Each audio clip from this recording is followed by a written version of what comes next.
talk to the world's most famous refugee, or if you prefer fugitive. Julian Assange has been holed up now in the rather grim, unprepossessing Ecuadorian embassy for 6 months. And as I reported when I saw him a couple of months ago, he wasn't looking too well. Even paler than you remember him, and with a dreadful cough. And I know his mother has been increasingly concerned about his health. I don't know if there's any good news from Julian about his circumstances, but I'm also concerned about the circumstances of WikiLeaks itself, because it's been in danger following the announcement by, following Visa's decision to create a sort of barricade, a financial barricade around WikiLeaks in the hope of, suffocating it, I guess. And now the European Commission has said that the credit card company wasn't breaking the law by blocking donations. Nonetheless, health problems notwithstanding, Julian has just co-authored another book called Cyberpunks, Freedom and the Future of the Internet, and he's on the blower from the aforementioned embassy in London. Julian, how are you feeling? Let's start with your health. G'day, Phil. It all seems a bit remarkable and dramatic when I hear things summed up that way, but I've gotten rather used to everything that's happening. But you do have a chronic lung infection, Julian, don't you? Well, I wouldn't necessarily go that far, but the circumstances are difficult. I'm not denying that they're difficult. On the other hand, I've been in worse positions. Solitary confinement was worse. 2 years under house arrest, going to the police station every day at a certain time with a manacle around my leg was worse. And other people associated with our organisation have been in considerably worse positions. The last 2 weeks, Bradley Manning, one of our alleged sources, has been fighting the US military over their treatment of him, where he was detained, or he has been detained for 928 days so far without trial. That's the longest detention without trial in US military history of a soldier, where he was put in tiger cages in Kuwait, 8 by 8 by 8 cages in a tent in Kuwait, where they altered his environment such that the lights went on at 11 p.m. And off at 2 p.m. in order to destabilize him. This is what's been coming out in these remarkable hearings the past 2 weeks, where they took his glasses off, where they stripped him naked, all the sorts of things we normally associate with the interrogation regime against alleged suspects of Al-Qaeda, but in this case done to a US soldier, this type of no-touch torture that the UN Special Rapporteur on Torture, Juan Mendez, in investigating his case, formally found against the United States, saying that his treatment was equivalent to torture. When I saw you, Julian, you were terribly concerned by what you were calling economic censorship and the fact that WikiLeaks was losing, about 95% of the donations flow it had had, thanks to the blockade imposed in December 2010. Any good news there? Well, there's a lot of interesting news. This blockade is, I suppose, if you go back and if you pull back and look at what WikiLeaks has taught us about the world, well, it's not just our publications, it's the ongoing reaction to those publications, showing how modern censorship is practiced in the West. And, there are attempts to get up as new legislation in the US Congress to turn us all into terrorists, where we could be taken out extrajudicially. That didn't succeed. There was an attempt to activate the US Treasury and blockade us like Cuba is blockaded in a formal blacklist. That didn't succeed. Geithner threw it out on the 13th of January 2011. So none of the formal mechanisms succeeded. Instead, Lieberman and Peter T. King, sort of reactionary figures in Congress and the Senate, went behind the scenes and worked their networks in Washington and managed to get Visa, MasterCard, PayPal, Bank of America, Western Union, MasterCard, Diners Club, Discover, money bookers, etc., to erect this extrajudicial, extraterritorial financial blockade against us. And we took a case against it in Iceland, where one of our bank accounts is, and won that case. And Visa has appealed it to the Supreme Court. We've filed now, just recently, another case against it in Denmark, and it's listed to be heard in the Danish courts. We've taken an 18-month investigation against it at the European Commission, and the preliminary finding is they may be able to get away with that under European trust law. The European Parliament, just 2 weeks ago, however, has now passed a resolution for the Commission to draft new legislation European-wide to prevent the credit card companies doing that to any European organisation. So that's a major advance. And we've just had another finding, a 2-year fight in relation to our charitable status in Germany, where our charitable status was attempted to be revoked as a result of political interference by a CDU interior minister in Hessen.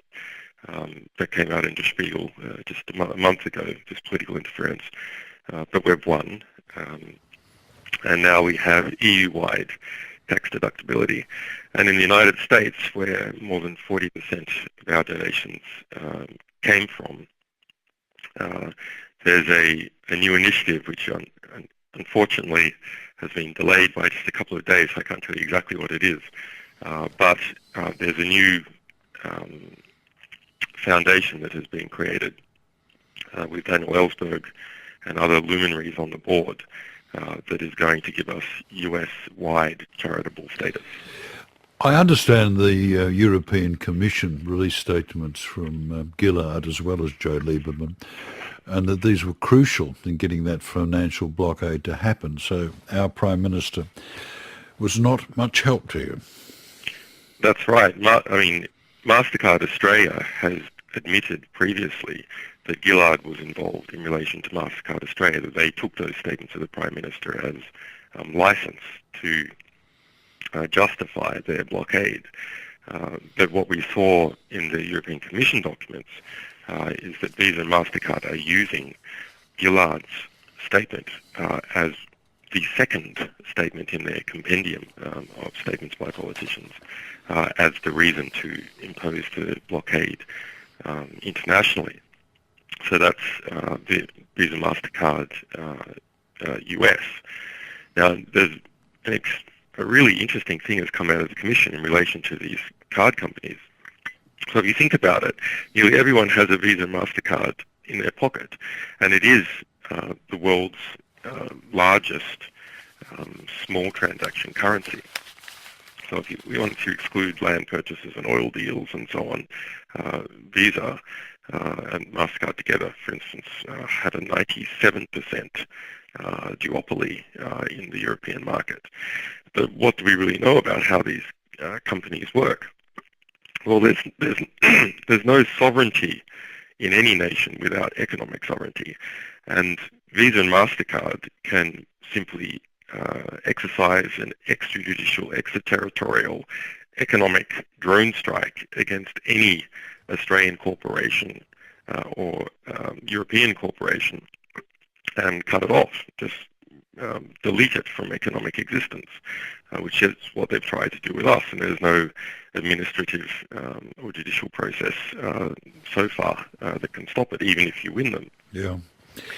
And how it's set up in Australia mirrors the European Union, is that there is a MasterCard Australia, there is a Visa Europe, which is registered here in London. But these are just fictions. It's what the European Commission has come to call a network of undertakings. So the ownership structure is completely divorced from the control structure. Normally we think of a company or a network of companies, if you look to see who owns it, you can just sort of follow the money in terms of ownership, and you'll understand who controls what. But these companies are constructed in such a way where the control structure is mediated through secret contracts. Nominally, Visa Europe and MasterCard Australia are owned by Australian banks or European banks, but actually they're controlled in terms of who they do business with from the United States. I have to ask you this. Any ongoing conversations with Sweden on the, in the hope of getting that assurance that you wouldn't be extradited to the US? Sweden have refused to offer any such assurance. The Ecuadorian government has formally requested of them that they offer a diplomatic assurance that I not be extradited to the United States. They have refused. The UK also legally has an ability to, if it extradited me to Sweden, to demand that the Swedes not onwards extradite me. The UK government has refused. It is the nature of these states that they will never, ever formally say no to anything that might infuriate the United States. That's my opinion. However, there are developments in Sweden that are extremely beneficial, I think, politically, and that the Swedish case is likely to be dropped in the first 6 months of next year. That's my take on things. One of the principal characters involved is politician Claes Borgström, who resurrected the case in Sweden 1 month out from the election. He was running for Minister for Justice for the equivalent of the Swedish Labour Party. He is now embroiled in the worst judicial scandal in modern Swedish history, the case of Thomas Quick, and emails have come out that they're called WikiLeaks, which are all about how Claes Borgström has been corresponding since August with a Supreme Court judge trying to frame one of his clients who was falsely sentenced for 8 murder convictions across 6 separate murder trials. Under international law, Australia has the right, at least the right, to take up the claim of one of its nationals where the national's rights have been violated under international law and assert those rights against another country. Tell me that there are ongoing negotiations with Australia on your behalf. I mean, it's very interesting to see how these things play out. So before I was in this situation, I often heard of some Australian in trouble overseas, and then you have the Foreign Minister coming out and saying how much they're helping them, etc., etc. This is nearly always a lie, and I know from direct experience, and a few other Australians like McCall, who was trapped in Egypt, a journalist there, who in fact received very little assistance. In his case, he did get some at the very end, and everything was cleared up. In my case, the last thing that's happened is that the Ecuadorian government in Quito was contacted by the Australian Foreign Affairs Office and said, "Oh, we're concerned about Julian's health. What's your emergency program? You know, if something happens to him, we can perhaps give money, we can advise, etc." And the Quito government said, "Fine, okay, let's set up an appointment here in London." So the consul here from this embassy, a very nice man by the name of Fidel, met with the Australian consul to London at the Australian High Commission. And what was the result of that? The result of that was that the Australian government gave a list of numbers for doctors in the London area. That was all that they would do. There was no, they had offered to pay bills, they had offered to do various things. None of that actually eventuated. So there had been some shift within Foreign Affairs or within Cabinet between those 2 points. But of course it infuriated the Ecuadorians that they had been run around to all these meetings, and the result of which is that we received a list of doctors which in all advisability I should never ever have anything to do with.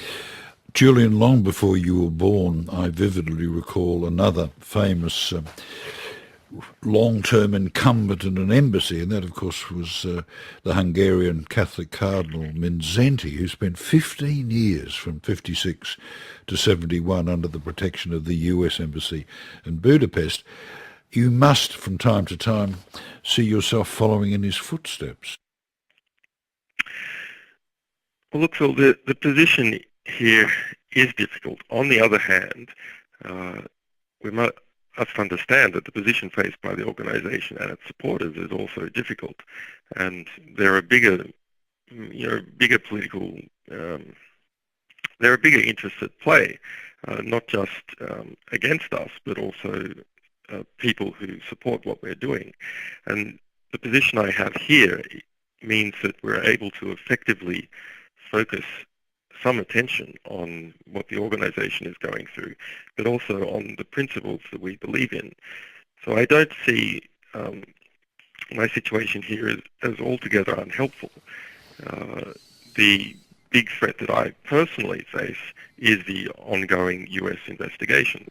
As of December last year, the FBI portion of that alone, and there are over a dozen US agencies involved, has come out in open court that is more than 42,135 pages so far, and less than 9,000 of those relate to the Bradley Manning case. The rest are other aspects of my activities and the organisation's activities. We've discovered a tender that was put out by the Department of Justice. It's some great work done by our people looking at these little details. The tender put out this year for a WikiLeaks case management system of $1 to $2 million. So that's what they're spending just on a computer system to manage the case notes for the prosecution to come. On September 28th, the Pentagon formally renewed its threats to us through its spokesperson to ABC News, saying that our publications were an ongoing crime, an ongoing illegal activity before law enforcement, and us as an organisation simply requesting submissions from the US military, just the request, they call it solicitation, was an ongoing crime. So not only material that we previously published about Iraq revealing the deaths of over 100,000 people, or Afghanistan, they say was a crime, but actually the very heart of the organisation, its ongoing existence, they say, is a continuous crime. Oh dear. Julian, it's good to talk to you. We haven't got time on this occasion to discuss the new book, but the book, it's quite remarkable, and perhaps we can resume our conversation early in the new year. Incidentally, I understand that there's an Ecuadorian national election coming up, and both the US and the UK are concerned there's a bit of a waiting game. Well, that's what our insiders say in the Foreign and Commonwealth Office here, that the UK has been advised by the US don't do anything until after the Ecuadorian election, and some reports have come out that the US has increased its anti-Correa funding for the various aid agencies it has operating in Ecuador to 87 million, a tripling after the Chavez win. However, President Correa, the last poll put him at 52%. That's 32 points ahead of his nearest competitor. So a comfortable margin, Julian. Yeah.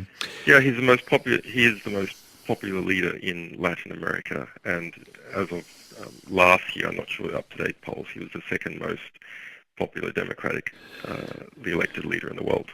I'm now going to ludicrously suggest that you have a happy Christmas. Julian, thanks for talking to me. Julian Assange, founder, editor-in-chief of WikiLeaks, now, of course, the world's most famous refugee in the Ecuadorian embassy in London. Coming up on LNL, Peace in Kashmir, ?